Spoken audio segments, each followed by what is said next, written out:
¿Cuántas promesas te han hecho que no se han cumplido? Yo no te prometo un gran sueldo. Te prometo un trabajo fijo. No te prometo que siempre sea como el primer día. Te prometo que nunca te faltarán las fuerzas. No te prometo que todos tus compañeros resistan. Te prometo que se puede llegar hasta el final. No te prometo personas importantes.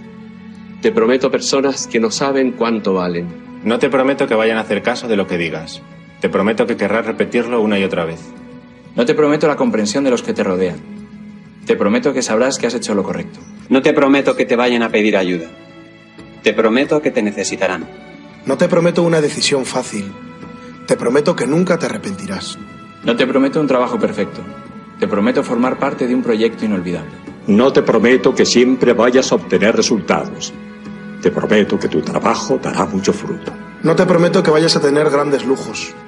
Te prometo que tu riqueza será eterna. No te prometo que siempre vayas a poder ser valiente. Te prometo que tu amor será más fuerte que el mío. No te prometo que puedas acabar con el dolor, el sufrimiento y la injusticia. Te prometo que estés donde estés, llevarás esperanza. No te prometo el reconocimiento del mundo. Te prometo una palabra eficaz.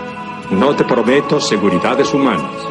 Te prometo la certeza de que has sido elegido.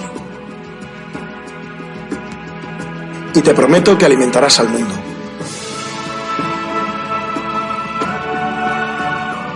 Unirás corazones. Acompañarás a los que sufren. Confirmarás a los que quieren ser fuertes. Experimentarás con ellos la verdadera alegría. Sumergirás a los hombres en la verdad. Y serás sacerdote, testigo de Jesucristo.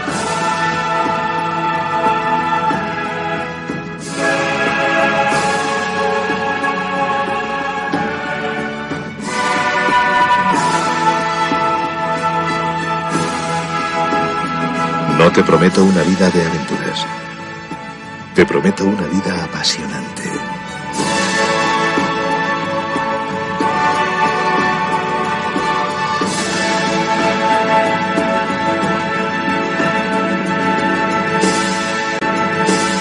El peor analfabeto es el analfabeto político. No oye, no habla, no participa de los acontecimientos políticos. No sabe que el costo de la vida, el precio del poroto, del pan, de la harina, del vestido, del zapato y de los remedios dependen de decisiones políticas. El analfabeto político es tan burro que se enorgullece y ensancha el pecho diciendo que odia la política. No sabe que de su ignorancia política nace la prostituta, el menor abandonado y el peor de todos los bandidos, que es el político corrupto, mequetrefe y lacayo de las empresas nacionales y multinacionales. Vamos a decirlo así, del borrador final, en donde se aceptaban ya las condiciones, parte de las condiciones de Irán. De acuerdo a la televisora de Irán, lo que se menciona en el acuerdo, en el memorándum de entendimiento, que es básicamente ya la parte final antes de que se, vamos a decirlo así, se firme o se haga oficial, está en primer lugar el levantamiento del bloqueo naval de Estados Unidos a los puertos iraníes. Luego que Irán permitirá el tránsito comercial a través del estrecho de Hormuz para que regrese a los niveles previos a la guerra en un plazo de 30 días, aunque se mantendrá el control del estrecho en coordinación con Omán. O sea, la idea es que se haga más eficiente y que pasen 140 buques todos los días ahí en el estrecho, bajo el control de estos dos países. Mientras que los buques militares no estarán permitidos que puedan pasar por el estrecho, o sea, quedan completamente vetados. También se exige y se da la retirada de las Fuerzas Armadas de los Estados Unidos de las proximidades de Irán. Si esto incluye las fuerzas desplegadas en la región o en las bases permanentes, requiere negociación según la agencia de noticias. Y si se llega a un acuerdo final en un plazo de 60 días, se consagrará en una resolución vinculante del Consejo de Seguridad de la ONU. Además de esto, que no lo menciona el reportaje, también el otro dato es que se tiene que dar la liberación de los recursos. Si no se liberan los recursos, no hay acuerdo. Y ojo que también en todos estos puntos no aparece el tema nuclear. que eso es lo que ha dicho en reiteradas ocasiones Irán. Una vez que Estados Unidos cumpla con estos primeros acuerdos, entonces podríamos sentarnos a platicar de lo que es el tema nuclear. Si no, pues olvídense de eso, eso realmente ni siquiera ahorita pasa por nuestra mente. Entonces, Irán da a conocer estos puntos, señala que ellos mantienen el control del estrecho, no se habla del uranio, y obviamente, pues, esto es algo que ayuda mucho a los iraníes, porque ese es el objetivo de ellos, y obviamente le pone el escenario muy difícil a Donald Trump, porque ¿cómo puedes presumir el triunfo ante tu gente si básicamente Irán está diciendo que sus condiciones son las que se impusieron? Y bueno, hoy reventó esto porque se tenía anticipado que Trump diera un mensaje como finalmente sucedió en una reunión del gabinete en donde después dio una serie de declaraciones. Entre estas declaraciones, Trump, bueno, lo que pues dice es que no es cierto. Todo esto que se dio a conocer y se circuló por la mañana para que los medios estadounidenses tuvieran listas sus preguntas y prácticamente le preguntaron por todo esto, Trump dijo que no es cierto, que el estrecho de Hormuz no va a estar controlado por Irán y tampoco por Omán, y que si Omán no entiende tampoco la situación en la que se encuentra Irán, entonces también a ellos los van a volar por los cielos. O sea, un país que no estaba en el conflicto, que no tenía estas advertencias, ahora es amenazado por Estados Unidos. Y ojo con esta parte, que en la parte estratégica no creo que sea lo mejor, porque justamente Estados Unidos está estacionado en el Golfo de Omán. Y si Omán se sube al tren de Irán y dice al carajo con los buques estadounidenses, entonces también será un riesgo para ellos estar operando en el Golfo de Omán, que es el que está saliendo del estrecho de Hormuz. Pero bueno, Trump siendo Trump, y el orgullo de Trump no le permitió quedarse callado. Esto señaló. Lectura interesante para la gente. En el estrecho de Hormuz, señor presidente, Irán quiere controlar el estrecho de Hormuz. ¿Aceptaría un acuerdo a corto plazo que permita a Irán y Omán controlar el estrecho? ¿Y tendrían que abrirlo inmediatamente o estaría dispuesto a que eso ocurriera con el tiempo? No, el estrecho va a estar abierto para todos. ¿Y quién lo controlaría? Son aguas internacionales. Nadie lo va a controlar. Vamos a vigilarlo. Lo vigilaremos, pero nadie lo va a controlar. Eso es parte de la negociación que ellos querrían controlarlo. Nadie lo va a controlar. Son aguas internacionales y Omán se comportará como todos los demás o tendremos que volarlos. Ellos entienden eso. Estarán bien. Bueno, pues es lo que dice entonces Donald Trump. Si Omán no lo entiende, entonces también a ellos los vamos a atacar. Ayer Omán anunció que había avanzado ya en un acuerdo para fortalecer el comercio entre Omán e Irán, en el entendido de que ambos estarían beneficiándose de este, pues no es peaje, dicen ellos, es una especie de impuesto ambiental que estarían cobrando a todos los buques que crucen por el estrecho de Hormuz, controlado o pues en las costas de los dos países. También advirtió Donald Trump que pues no hay cambios de su postura con el tema del uranio. Si no se lo entregan, pues de todos modos el asunto no se resuelve, porque ya ven que incluso se había flexibilizado ayer a través de un mensaje en redes sociales, como que quiso desmentirse un poquito de esto, dijo no los tienen que dar, y dijo todavía que aun y que les den este uranio y cumplan las condiciones en el estrecho de Hormuz, no significa que se van a quitar las sanciones a Irán. O sea, tampoco hay garantía de nada. Y sí, es de alguna manera en donde Trump quiere mantenerse como el mandamás ante el pueblo estadounidense, pero aquí el problema es que los barcos los vamos a ver cruzando por el estrecho de Hormuz. Si pagan, lo vamos a ver; si no pagan, también. El uranio es más fácil porque el uranio pues es algo muy abstracto para nosotros. No vemos el uranio, no hemos visto el uranio de Irán y no creo que lo vayamos a ver. Y si nos dicen que está en Irán, qué bueno, y que no está tan bien.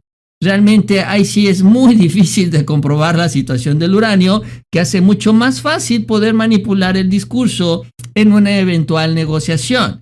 Aunque el punto realmente sí se está atorando otra vez. Porque llegado este momento en donde ambos gobiernos tienen que presumirlo de su lado, como son discursos tan contradictorios, pues es difícil. Sí, es difícil conciliar los dos discursos. Y bueno, sobre estos temas también Trump lo tiene muy claro. dice que este escenario y todo el asunto de Irán no tendrá ningún efecto en las negociaciones. Bueno, tiene claro lo que significa para la elección intermedia. Pero pues también en este escenario, pues lo que va a buscar Estados Unidos es ir cambiando un poco las cosas. ¿Por qué? Bueno, de entrada porque Irán respondió inmediatamente. Ellos no dejan pasar casi nada. Y respondió casi de inmediato lo que dijo Trump y dijo que sí, que ellos van a abrir el estrecho, pero seguirá bajo el control soberano total de Irán. Y que preservar materiales nucleares como garantía de cumplimiento de la otra parte en cualquier acuerdo futuro, según una fuente cercana a Ghalibaf de Irán. O sea, que van a quedarse con su uranio y que ellos van a mantener el control. Todo esto que dice Trump, dicen, es mentira. Y tardaron media hora en responderle al presidente de los Estados Unidos. Entonces, Irán está jugando este juego en donde saben que ellos tienen las cartas fuertes y no están soltando a Trump. Ya aquí a estas alturas también parece que más bien es Irán el que le anda picando el ombligo al águila, a ver qué es lo que hace el águila y cómo reacciona, porque saben que una reacción puede ser desastrosa para ellos y para los aliados que tienen en el Medio Oriente, o aliados entre comillas, porque ya tampoco están de su lado.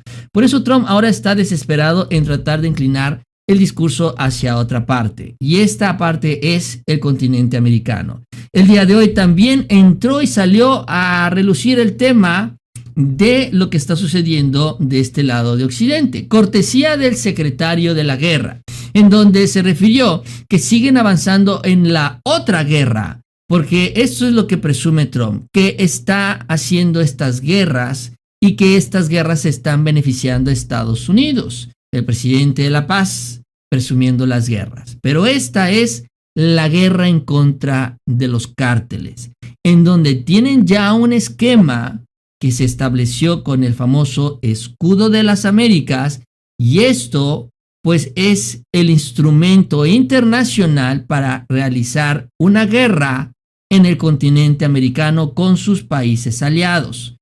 Y ojo, porque pues hay otros países que no son aliados, y ya vimos también qué es lo que hacen con los países que no son aliados. Ahorita vamos a hablar justamente de toda esta situación ya de este lado del planeta. Ya más adelante vamos a hablar de Israel y Hezbollah, porque también sigue creciendo este tema y la preocupación alrededor de los ataques al Líbano, pero ahorita vamos a hablar de todo el escenario y de la válvula de escape para Estados Unidos, que es Latinoamérica. Esto mencionó Pete Hegseth. Demos la bienvenida a los venezolanos porque ahora estamos colaborando con ellos, con suerte, incluso en la misión contra los carteles, mientras aseguramos nuestro hemisferio. Así que hemos asegurado esa frontera suroeste. Vamos a la guerra contra los carteles a través de la coalición americana contra los carteles. Venezuela es una parte importante para asegurar nuestro futuro energético y defender la patria. Y luego solo quiero mencionar una cosa más para que vean cuán comprometido está este presidente. Quizás hace un año escuchó el llamado de los cristianos nigerianos que estaban siendo atacados y asesinados por ISIS en Nigeria. Y él dijo, Pete, quiero que el Departamento de Guerra se enfoque en asegurar que hagamos todo lo posible para proteger a esos cristianos.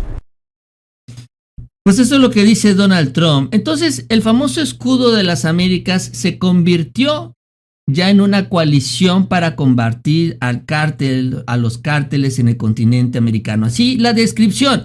Mientras que a la par también la Secretaría de Estado, a través de el área de asuntos del hemisferio occidental, dijo que una de las mayores amenazas a la seguridad de nuestro hemisferio es el lavado de dinero, que es esencial para los cárteles y narcoterroristas para convertir su tráfico de drogas, contrabando de personas y otras actividades en los fondos que necesitan para su violencia con nuestras sociedades. Y ojo, porque aquí es donde viene el financiamiento a proyectos políticos. La administración Trump apoya firmemente los esfuerzos de los países de nuestra región, incluyendo el fortalecimiento de la legislación donde sea necesario y la aplicación de sus propias leyes contra el lavado de dinero para reprimir a los criminales que se beneficien de sus actividades ilegales. Es decir, las sanciones, finalmente las sanciones financieras. Ahora, en este escenario de las sanciones financieras, justamente el día de ayer hablábamos de los jueces de la Corte Penal Internacional que fueron sancionados por Estados Unidos por impulsar un proceso legal en contra de Netanyahu, y lo sacaron, literal, lo sacaron del sistema financiero estadounidense, jueces franceses, en fin, de otras partes del planeta. Y en el caso de América, pues van en este mismo sentido. De los ejemplos más recientes es el de este señor, de pues Rocha Moya, de el gobernador con licencia de Sinaloa, que está vinculado por parte de Estados Unidos al cártel de Sinaloa y que también fue sancionado por este organismo de Estados Unidos, sacándolo del sistema financiero occidental, si lo quieren ustedes ver así, que es una especie también de escenario en donde los países tienen que tener ya varias opciones, porque si no se somete la soberanía financiera a países extranjeros. Pero bueno, en el caso que estamos hablando y actualizando la información, en estas últimas horas salió que a Rocha Moya le habían sacado, junto con otros funcionarios vinculados a este caso, las fichas rojas de la Interpol. Esto con el objetivo de hacer parecer que el gobierno de México no estaba haciendo su trabajo y que está blindando a los políticos, a los narcopolíticos de izquierda. Esa es la idea que se quiso sembrar con esta información. Y repito esto, lo digo así porque lo que se confirmó el día de hoy es que no existe o no hay información sobre esta ficha roja de la Interpol. Que no significa que después de lo que dice hoy, que salió el secretario de Seguridad, que pues desmintió todo esto, pues de repente se la inventen y de repente se la saquen y digan, ah, mira, pues aquí estaba. Porque es parte de la estrategia de desgaste al gobierno de México, que es el gobierno de izquierda que está más consolidado en toda América Latina. Más incluso que en Brasil, porque Lula está más desgastado que la presidenta Claudia Sheinbaum. Y si hay un problema de izquierda para Estados Unidos, ese es México. Y esto es lo que dijo el secretario de Seguridad. Es así, hay un proceso una vez que hay una notificación roja. Primero se pasa a Relaciones Exteriores, posteriormente se pasa a la Fiscalía General de la República, así es en todo el mundo, y de ahí se ve si procede o no. Igual cuando nosotros emitimos o tramitamos una ficha roja a través de la Fiscalía General de la República y solicitamos una extradición a Estados Unidos, por ejemplo, el Departamento de Justicia checa si es procedente o no. Es decir, no porque haya una ficha roja se puede detener a la persona. Es decir, en México no aplica la ficha roja hasta este momento. En todos lados se aplica la ficha roja. Lo que hay que emitir es una orden de aprehensión, digamos, con fines, una orden de detención con fines de extradición. Eso es lo que explica entonces Omar García Harfuch. O sea, sí se puede alcanzar esto de la ficha roja, pero es un proceso que además no se ha concluido, porque además Estados Unidos no ha dado pruebas. Sin embargo, esta estrategia, y lo mencionaba ayer, este discurso continental para presentar a la izquierda como una izquierda que está vinculada a los cárteles. Olvídense de la corrupción, estás vinculado a los cárteles y eso te hace a su vez terrorista. Los cárteles, con el dinero que ellos ganan, ese es el argumento, patrocinan las campañas, te llevan al poder, y por eso Iván Cepeda va a ganar la elección en Colombia, que eso es lo que está diciendo Bernie Moreno, este senador republicano que es observador electoral para el proceso del domingo. Y lo mismo están diciendo en México. Y ojo, porque, por ejemplo, ayer hablábamos que el canciller de Cuba fue y se metió a Fox News. Y ahí le dijo en toda la extensión del vocabulario en español que Marco Rubio era un mentiroso de lo peor y que estaba tratando de manipular a los estadounidenses, haciéndoles creer que una isla en medio de un bloqueo con 10 millones de habitantes que está sufriendo por petróleo es una amenaza militar para un país con 350 millones de habitantes, que es una de las potencias nucleares más grandes del planeta. Y bueno, si le creen entonces, pues eso es culpa de Irán, pero que obviamente esto no era cierto, aunque no significaba que Cuba no tuviera el derecho de defender su territorio, o sea, de adquirir equipos de defensa antiaérea, como la que tienen de Rusia y de Bielorrusia. Pero este es un tema de comunicación. al interior, en el caso de Cuba, de la isla y el resto de los países, y al exterior también. El caso de México, por ejemplo, hoy sale la encuesta de Encol, esta que publican con El País. Encol es una encuestadora que está, vamos a decirlo así, relativamente inclinada hacia la izquierda. De las que cucharean son de las que menos cucharean, y saca un dato significativo en donde se da la caída de 75 puntos a 68% de aprobación, que sigue siendo una aprobación muy alta, pero con esta tendencia a la baja. Y donde la desaprobación subió pues en la misma proporción, 7 puntos, de 20 a 27. Eso significa que también sí hay un tema de desgaste, que en buena parte tiene que ver con este discurso contra la izquierda. ¿Por qué? Porque se sumaron el caso de Rocha Moya y se suma el caso de la Vendepatrias de Chihuahua, donde la derecha se presenta como la grande salvadora porque permite la entrada de Estados Unidos a territorio mexicano.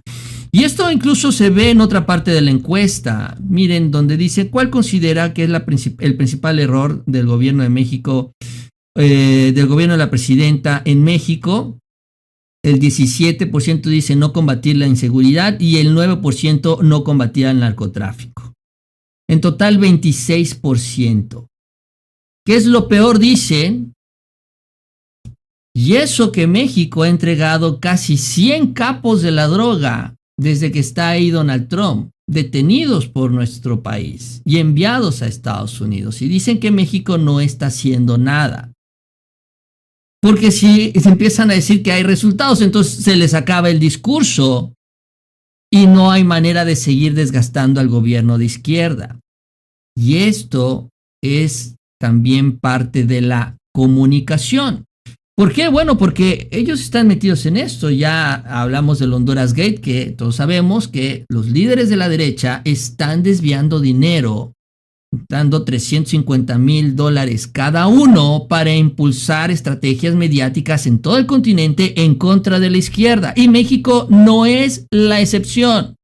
Mientras se inventan historias en contra de Rocha Moya, sale la Vendepatrias, quien está dispuesta a sumarse a este escudo de las Américas, a que entre Estados Unidos. Ayer hablábamos, ahorita vamos a escuchar a Evo Morales, pero a que entre Estados Unidos aquí a México, porque dicen que México no puede, pues cuando Estados Unidos no agarra a nadie allá en su país. Y entonces la gobernadora sale a decir, ay, es que me citaron por ser vendepatrias. Esto es lo que mencionó. Pues estoy aquí de frente con ustedes, como siempre lo he hecho. Hoy en México es desgraciadamente evidente el uso de las instituciones federales. Y yo salgo el día de hoy a dar la cara porque tengo la dignidad para hacerlo. Trabajo, defendí a las familias, defendí que esa droga no llegara a nuestros niños en forma de droga de adicción. Y mi gobierno ha colaborado sin reservas con la Fiscalía General de la República. Sin embargo, hace unos días y de manera muy extraña me citaron, y hay que decirlo con toda claridad. Se me cita bajo la simulación de ser un testigo, pero con la burda finalidad de fabricarme un caso y convertirme en... No. Y así se ponen como las víctimas, aunque en realidad a lo que apuestan es a lo que venimos mencionando, la entrada de Estados Unidos a territorio mexicano a seguir esta guerra en contra de los cárteles. Y aquí en México ya lo conocemos, ya nos tocó vivir la guerra contra el narco, pero ahora con un elemento adicional, con una mayor presencia del ejército estadounidense, porque si no, entonces Trump no lo puede presumir. Él necesita presumir que él lo está haciendo. Por eso creó este escudo de las Américas. Y esto lo que provoca es lo que ya conocemos en México. ¿Qué es lo que está sucediendo en Ecuador? Ya lo mencioné, pero vale tenerlo como contexto, en donde allá que está operando el ejército de Estados Unidos en una guerra en contra de los cárteles, hay denuncias de desapariciones forzadas, asesinatos y torturas por parte del ejército de Ecuador. Y por ahí hay trascendidos que también ahí está metido el ejército estadounidense. Te agarran, te recogen, te llevan, no ven si eres culpable o inocente y te desaparecen.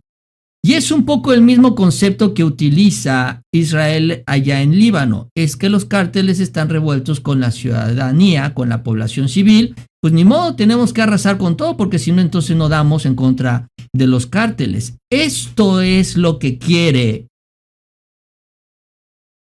Estados Unidos en México. Por eso cuando dice es que México no hace lo suficiente, es que quiere que hagamos lo que está haciendo Daniel Noboa con las consecuencias que ya conocemos muy bien. Y ahí está. ¿Dónde está Maru Campos? Y ahí está Maru Campos y el panismo y el priismo y la oposición de la derecha impulsando esta misma agenda. Ahora, les digo, y sabemos, no es nada más exclusivo de México. Hoy sale Evo y habla sobre el estado de sitio, de excepción en Bolivia, donde advierte o señala que esta es una orden del ejército estadounidense, porque con esta decisión que tomó el Congreso de Bolivia el día de ayer, ¿qué creen que puede suceder? Sí, que es lo que ya se puede hacer legalmente. Se puede solicitar la entrada del ejército estadounidense a territorio boliviano. ¿Por qué? Porque hay dudas de que el ejército de Bolivia siga las órdenes de represión y desapariciones de Rodrigo Paz, y entonces el ejército estadounidense, el escudo de las Américas, llegaría a esto. Por eso es muy importante la comunicación, toda esta información, porque hay que entender que somos un paquete. Así nos ve Trump a todos los países de América Latina. Somos un paquete. Y en el escenario de Irán, somos sus salvavidas. Somos la guerra que le va a salvar la vida en la elección intermedia y eventualmente en la sucesión presidencial. Esto menciono, Evo. Información de primera de algunos miembros de las Fuerzas Armadas. Va a haber estado de sitio. Por instrucción de la Embajada de Estados Unidos. La Embajada de Estados Unidos ha instruido al presidente Rodrigo Paz. No podemos perder Bolivia. No podemos perder litio. Tiene todo el apoyo, estado de sitio. El gabinete está dividido. Algunos quieren renunciar. Algunos se mantienen en la línea, pero todos preocupados. Si hay estado de sitio, yo pienso, aunque no puedo calcular, tal vez vamos a romper el estado de sitio. Todo por los recursos naturales. Por decreto supremo ya está Tesla en Bolivia. Ya firmaron memorando con Estados Unidos, con Canadá, para que puedan ser dueños de litio y de tierras raras y todos los recursos naturales. Entonces, repito nuevamente, el pueblo boliviano, el movimiento indígena, con Evo, sin Evo, va a seguir defendiendo los recursos naturales. Información. Y eso también lo conocemos muy bien acá en México. Acá en México sabíamos que la ruta que tenía el PAN y el PRI era entregar todos los recursos naturales, empezando por la riqueza petrolera de México, luego también hablando de litio y todo finalmente lo que tenemos aquí en nuestro país.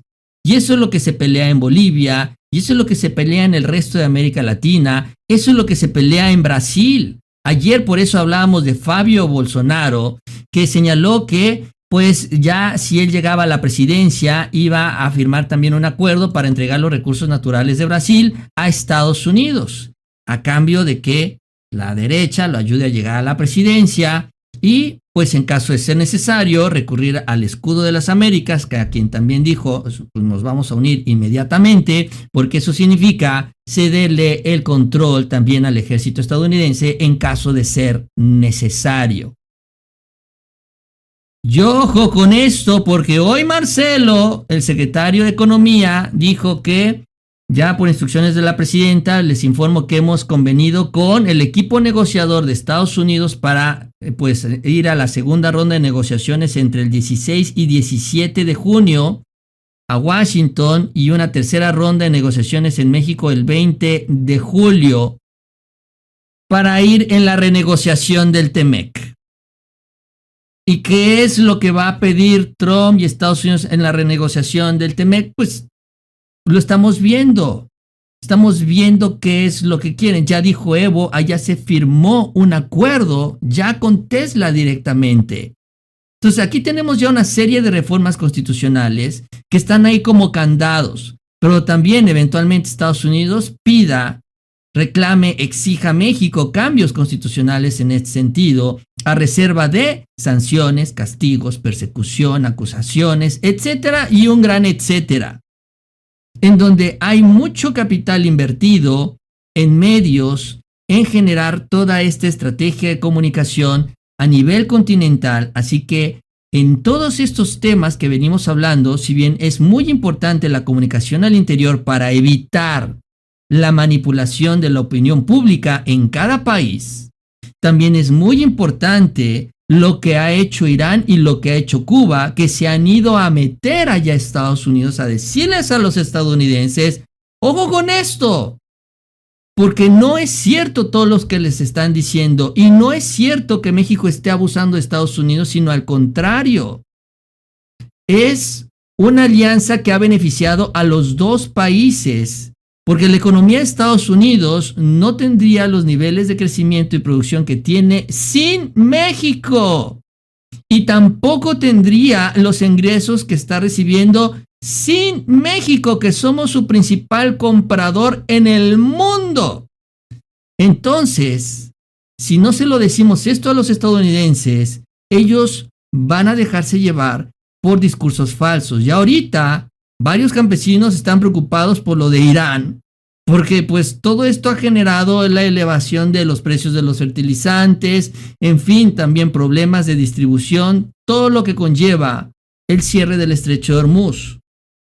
Entonces, ahí es donde México tiene diferentes opciones, donde los países de América que no tenemos drones, que no tenemos misiles, que no tenemos F-35, qué sé yo, todo esto que se ve en el Medio Oriente, tenemos otros instrumentos y sobre todo también tenemos la lucha social. Y en el caso de Bolivia lo están demostrando, en el caso de Cuba lo están demostrando, en el caso de México. Me queda claro que llegado el momento, pues tendremos que salir a la calle también a demostrarlo. Y así en el resto de los países de América Latina, porque también están muy confiados allá en Ecuador, están confiados en Perú, en fin, están pensando que la gente no se va a mover. Y América Latina sí será una zona de paz en el ámbito militar, pero es una zona de mucha lucha social. Y eso sí nadie nos los va a poder quitar. De todos modos, hay que estar muy atentos a la información, porque ya ahora conforme vaya, repito, se vaya rebasando el tema del Medio Oriente y vayamos cayendo en este escenario, en este oxígeno que necesita Donald Trump, la atención se va a ir centrando cada vez más de este lado. Y el primero en la fila, pues son los cubanos. Bueno, en lo inmediato diría yo es Colombia, porque la elección ya es ahora el domingo y les urge hacerse también del control de otro país y están relativamente cerca, no crean que está muy complicado ahorita para Estados Unidos quitarle el control a la izquierda de Colombia. Así que yo creo que va primero Colombia, luego Cuba y luego pues ya vamos viendo cómo se van ajustando las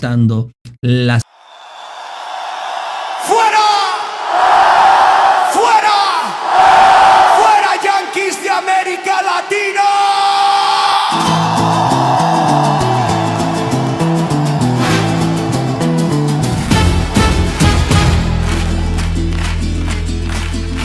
Llegaron con promesas y banderas de libertad, dejaron sangre, deuda y una falsa paz. Hablan de democracia desde un trono de acero, pero nuestras calles conocen su verdadero imperio. Robaron tierras, nombres, sueños y pan. Con dictadores firmaron la seguridad. Desde el norte mandan órdenes al sur, pero este pueblo ya perdió el miedo y alzó la luz. No somos patio trasero, no somos colonia más. La historia se escribe en fuego y hoy la vamos a cambiar. ¡Fuera esta tierra no se vende, se camina. Fuera Yankees de América Latina. Nuestra voz no se silencia ni se inclina. Fuera, fuera, fuera. América Latina no se domina. América Latina no se domina.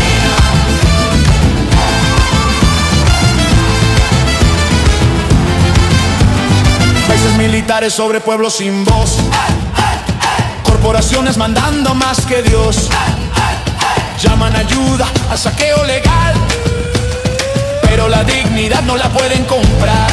Desde el río Bravo hasta la Patagonia, un mismo grito rompe la hegemonía. Indígena, obrero, estudiante y canción, somos millones latiendo en revolución. No somos su negocio, no somos su botín. Aquí manda la memoria de los que lucharon hasta el fin. Fuera Yankees de América Latina. Ni bloqueos ni balas nos arrodillan. Fuera Yankees de América Latina. Soberanía viva, libre y combativa. Fuera, fuera, fuera. América Latina no se domina. América Latina no se levanta.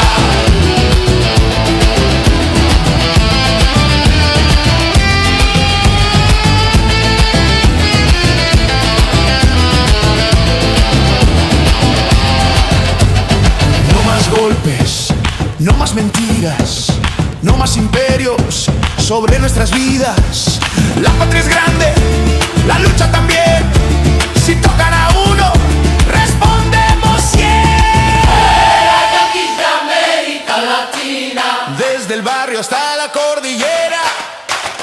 Fuera Yankees de América Latina. Este continente ya decidió su bandera. Fuera.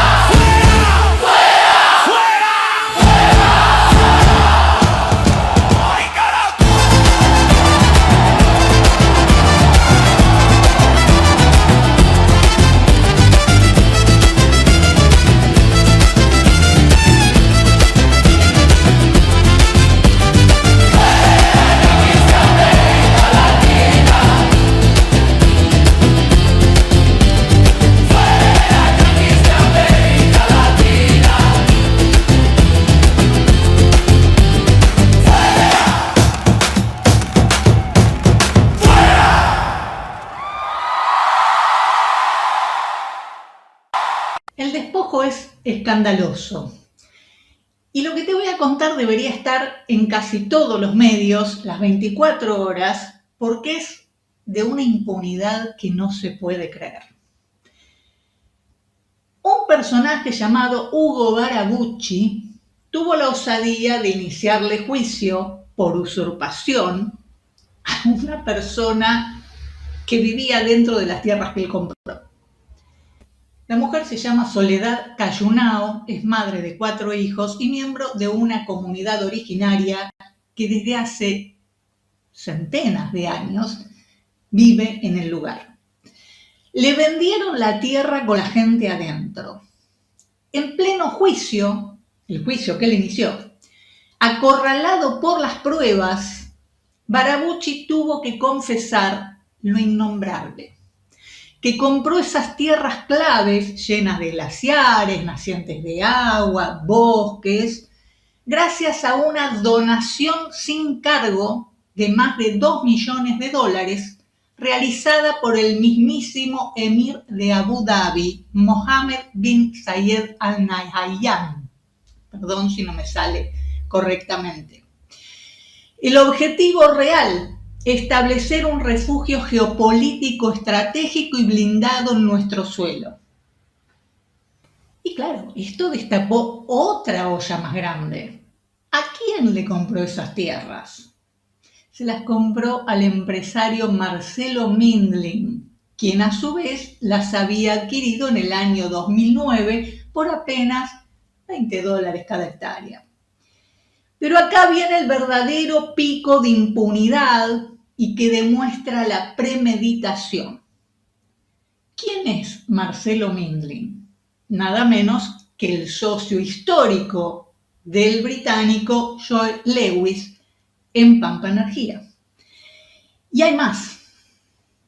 La forma escandalosa en que compró Mindlin en 2009 dio lugar en su momento a una causa judicial que investigó cómo funcionarios públicos y empresarios triangularon miles de hectáreas fiscales.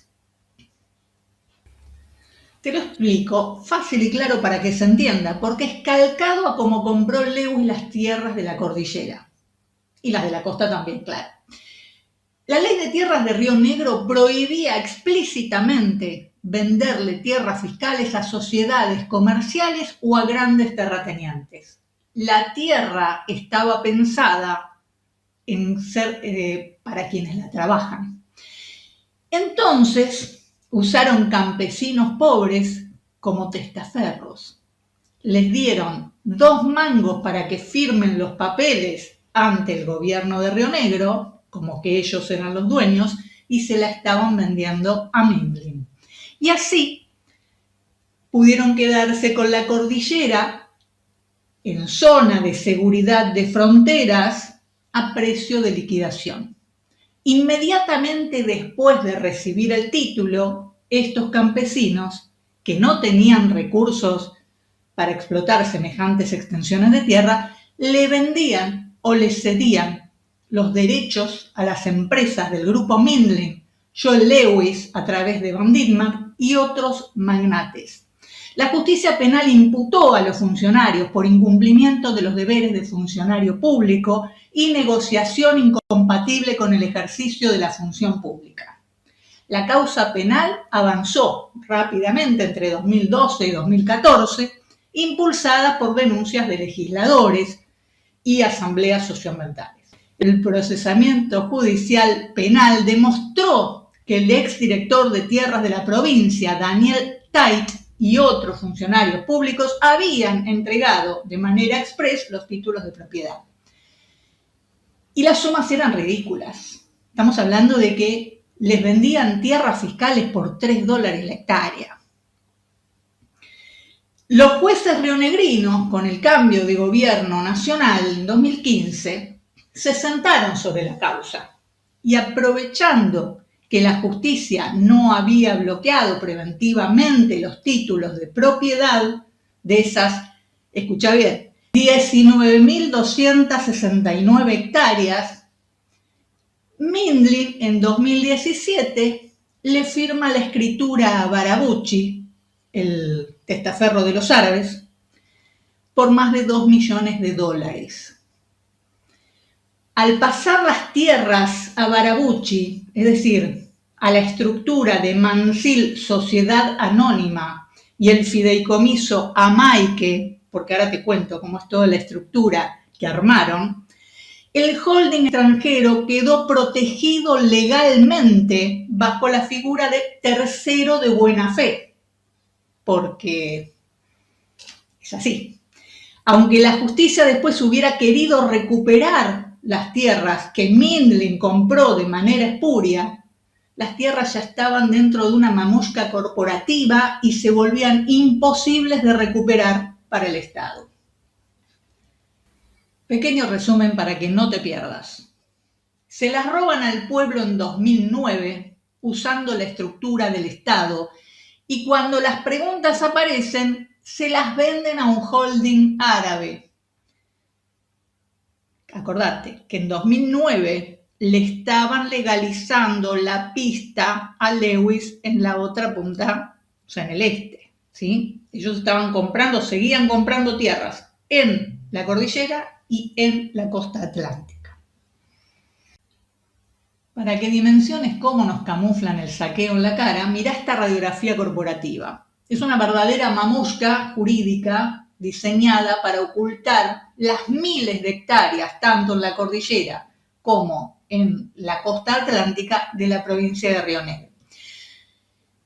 Crearon la sociedad pantalla Mansil Sociedad Anónima con apenas 100.000 pesos de capital, lo que necesitarías para abrir un kiosco, ponele.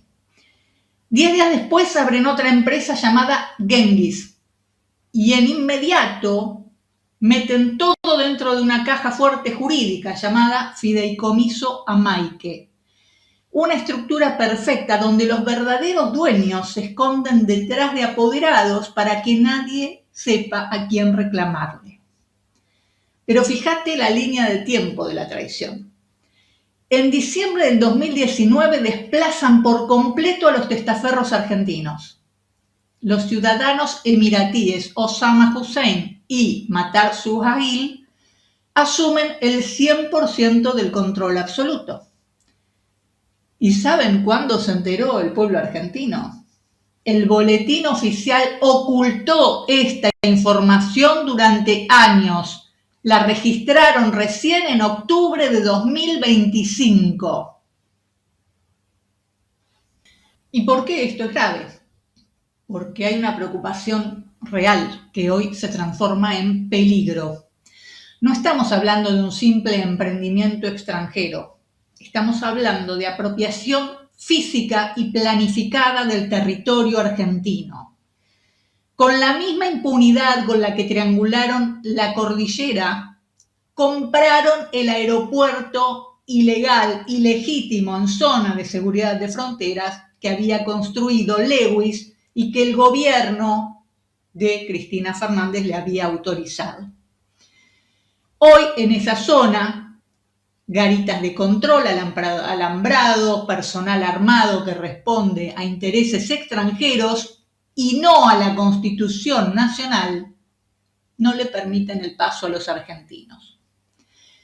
Esta pista costera no tiene radares efectivos del Estado argentino y la propia policía de la provincia ha denunciado bloqueos de esta seguridad privada para ingresar a realizar controles.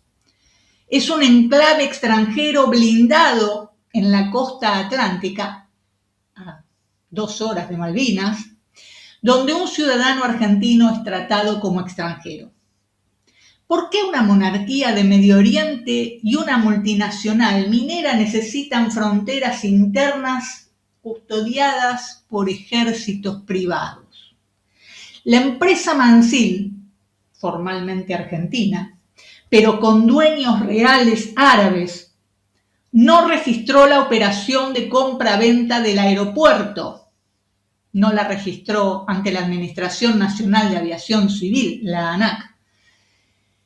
Lo que implica que el aeródromo, como así lo habilitaron, pero en realidad es un aeropuerto con capacidad militar, sigue figurando en los papeles como propiedad de Lewis, el británico. Una doble irregularidad que obviamente impide cualquier tipo de fiscalización porque ya sabemos que tienen escasas gónadas los funcionarios. La legislatura de Río Negro nunca exigió la documentación respaldatoria de la transferencia y por supuesto tampoco lo hizo la ANAC, y menos ahora. Mientras tanto, a pocos kilómetros, a 37 kilómetros de ahí, YPF, que saben, mitad es del 51% del Estado argentino, pero el resto es de inversores privados, y Shell, la empresa petrolera de la corona británica y holandesa, avanzan con el proyecto de planta de gas natural licuado en Punta Colorada, una iniciativa que convertirá a la región en un polo estratégico de primer orden. El aeropuerto, capaz de recibir aviones de gran porte, queda así en el corazón de una zona clave de una nueva etapa hidrocarburífera en la Argentina, surgida a partir de la explotación de Vaca Muerta. La terminal Vaca Muerta Oil Sur es la obra portuaria más grande de Argentina, impulsada por un consorcio liderado por YPF. Incluye un oleoducto de 437 kilómetros desde la cuenca neuquina y una terminal de exportación marítima diseñada para recibir buques petroleros de gran calado. Que está entre 6 áreas protegidas muy sensibles del Golfo San Matías, ricas en biodiversidad y que ahí es donde las ballenas y los lobos buscan refugio. Bueno, hay que exportar, chicos. Ah, que tampoco nos queda plata de eso. Bueno, pero no nos podemos poner en la rueda del desarrollo de las petroleras extranjeras, ¿no? Porque hay algo que es infinitamente peor que las áreas protegidas que van a estar vulneradas.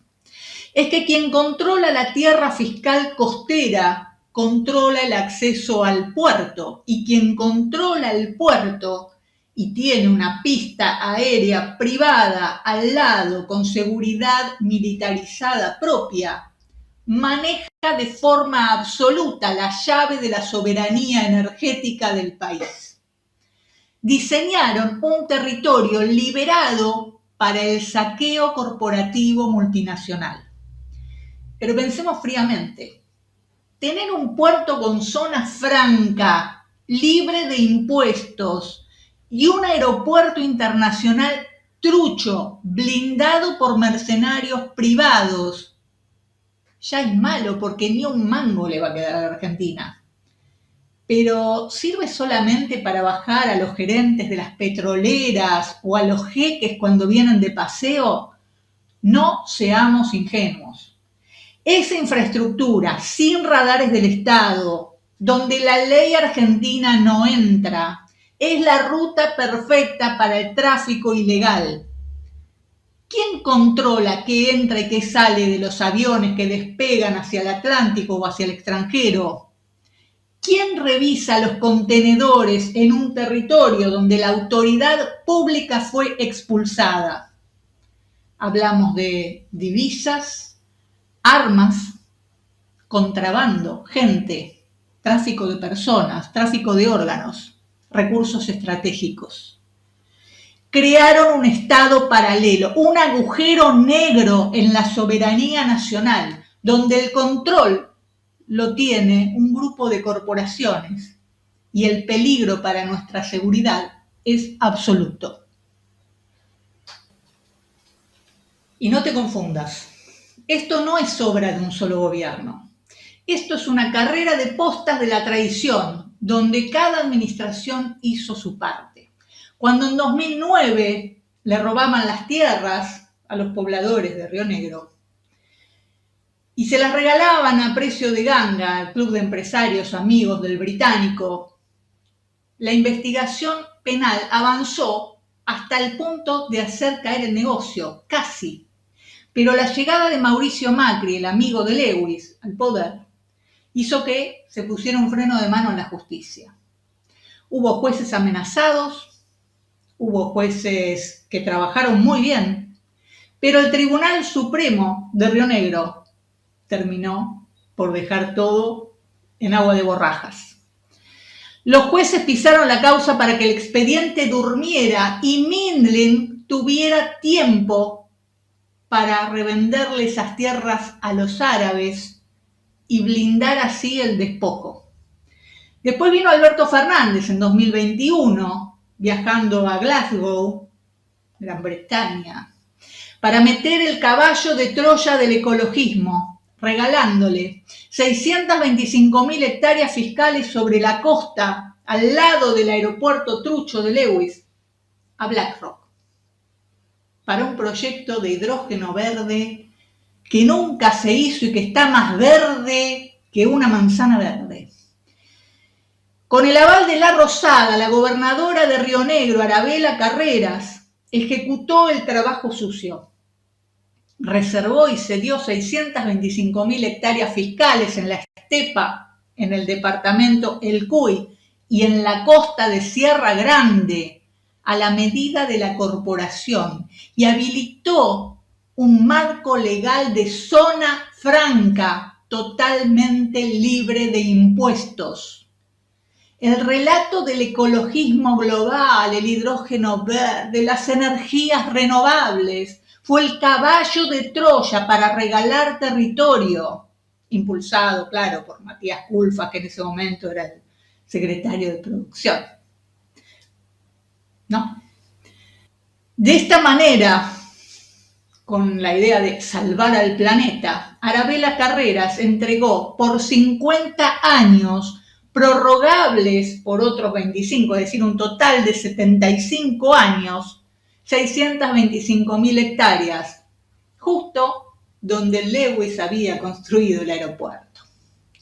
Andrew Forrest figura ante el público como el magnate australiano de la minería, pero el verdadero combustible financiero de Fortescue, quien financia y compra sus acciones a nivel global, son los fondos buitres. Una superficie equivalente a varias veces la capital federal fue entregada a un holding manejado en las sombras por fondos buitres cuyo origen y cuyo destino se desconoce. Nos prometieron 15.000 puestos de trabajo para mitigar la feroz precarización laboral de los rionegrinos. La realidad hoy, 0, ni uno. No hay planta, no hay hidrógeno, no hay trabajo, pero las hectáreas siguen en manos de BlackRock y Vanguard. Como ves, los acuerdos firmados son solo reclamados por las multinacionales ante el CIADI, porque yo no vi a ningún funcionario rionegrino reclamar a Fortescue por no haber hecho la planta de hidrógeno verde. Fue para eso, ¿no?, que le dieron las hectáreas.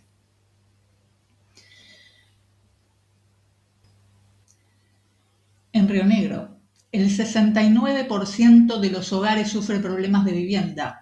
Y en provincias como Neuquén, donde está Vaca Muerta, la cifra escala a más del 75%. Le entregaron 6 veces la superficie de la capital federal a un privado extranjero. Lo hicieron en la Argentina, donde el déficit habitacional golpea a más de 3,5 millones de viviendas, con más de 10 millones de hogares que sufren hacinamiento, falta de servicios básicos o que no tienen un techo propio. 7 de cada 10 familias patagónicas no tienen un techo digno, viven hacinadas o no pueden pagar un alquiler. Para el trabajador argentino no hay un metro cuadrado, no hay créditos, hay precarización absoluta, pero para los fondos buitres y los emires árabes, el Estado tiene la virome lista para firmar concesiones de miles de hectáreas durante 3 generaciones. Hoy el gobierno de Javier Milei le da el sello de impunidad final. Durante la feria judicial de enero de este año, desistió en nombre del Estado Nacional de la acción de lesividad. Renunció a la única herramienta legal que tenía el Estado para recuperar las tierras robadas a los argentinos. Todos avalaron y blindaron el fraude. Magdalena Odarda, exlegisladora, hizo la denuncia penal por esta renuncia del Estado a defender el patrimonio argentino y la seguridad nacional. No sé si hubo otros legisladores, sé que ella lo hizo. Pero claro, semejante entrega de soberanía no se puede hacer sin cómplices que miren para otro lado. Cuando se presentó la denuncia, ¿saben lo que pasó? Desde el Ministerio de Justicia, Juan Bautista Maíquez declaró la causa como reservada y la borraron por completo de la intranet del Poder Judicial. La hicieron desaparecer del sistema. Casualidades de la política criolla. Maíquez, hoy ministro, fue uno de los funcionarios judiciales que participó del escandaloso fin de semana de jolgorio en la mansión de Lago Escondido, financiado por Lewis.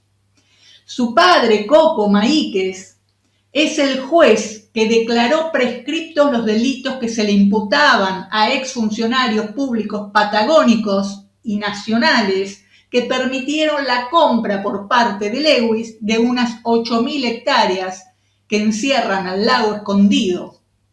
Y así, pese a los fallos judiciales que indican absolutamente lo contrario, Maíquez convirtió esa zona de seguridad de fronteras en una propiedad privada británica. Los senadores, los diputados, acaban de darle 5 años más de gracia para que siga siendo juez.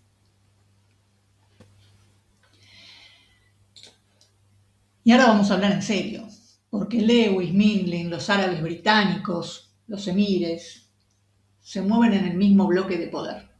No son inversiones buscando rentabilidad, son potencias extranjeras apoderándose de las nacientes de agua en la cordillera e instalando un búnker con pista de aterrizaje y puerto propio sobre el Atlántico.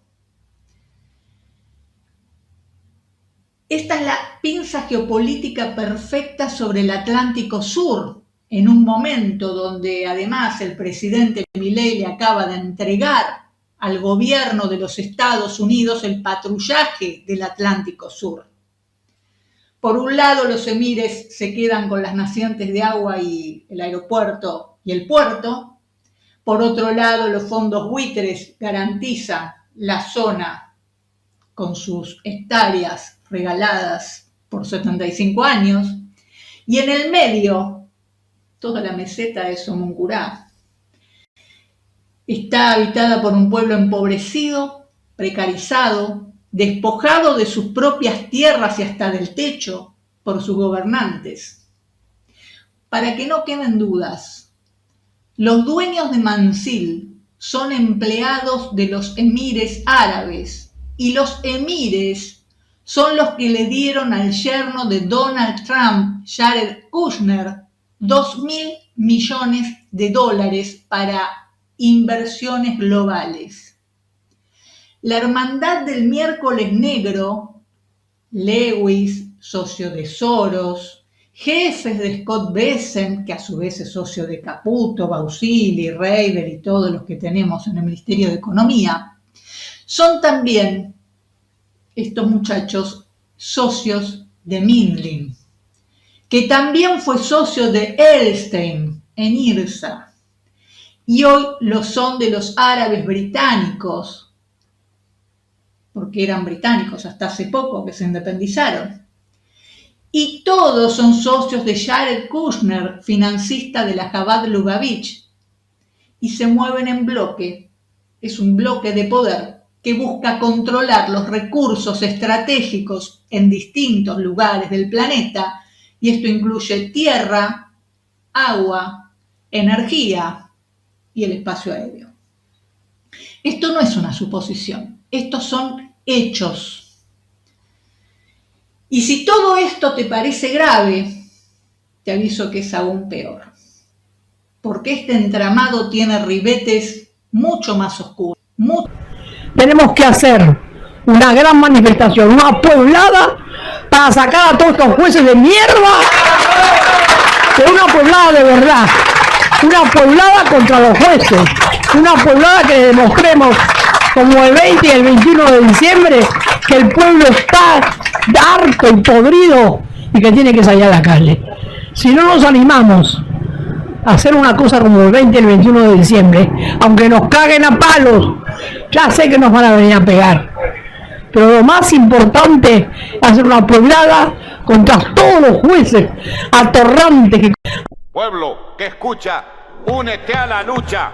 Pueblo que escucha, únete a la lucha. Pueblo que escucha, únete a la lucha. Pueblo que escucha, únete a la lucha. Pueblo que escucha, únete a la lucha. Pueblo que escucha, únete a la lucha. Pueblo que escucha, únete a la lucha. Pueblo unido, nunca vencido. Pueblo unido, nunca vencido. Y luche, luche, luche, no deje de luchar. Y luche, luche, luche, no deje de luchar. Por un canto de obrero, obrero y popular. Y luche, luche, luche, no deje de luchar. Pobre el pobre que no luche, siempre callado nomás. Le han de robar su guitarra, nunca más ha de cantar. Y luche, luche, luche, no deje de luchar. Y luche, luche, luche, no deje de luchar. Por un canto de obrero, obrero y popular. Y luche, luche, luche, no deje de luchar. Pueblo que escucha, únete. ¿Qué cosas tiene mi pueblo que no las puedo callar? Cualquiera viene y le ofende y él calladito nomás. Pero guarda al que trampea, pero guarda al que le miente, porque mi pueblo no es tonto, porque mi pueblo es valiente, porque mi pueblo algún día cuando la sangre reviente habrá de salir cantando con un fusil en la frente. Y entonces no habrá más niños durmiendo bajo los puentes, ni obreros, ni campesinos, siempre apretando los dientes, porque mi pueblo es de machos y nadie me lo desmiente. Y luche, luche, luche, no deje de luchar. Y luche, luche, luche, no deje de luchar por un canto de obrero, obrero y popular. Y luche, luche, luche, no deje de luchar.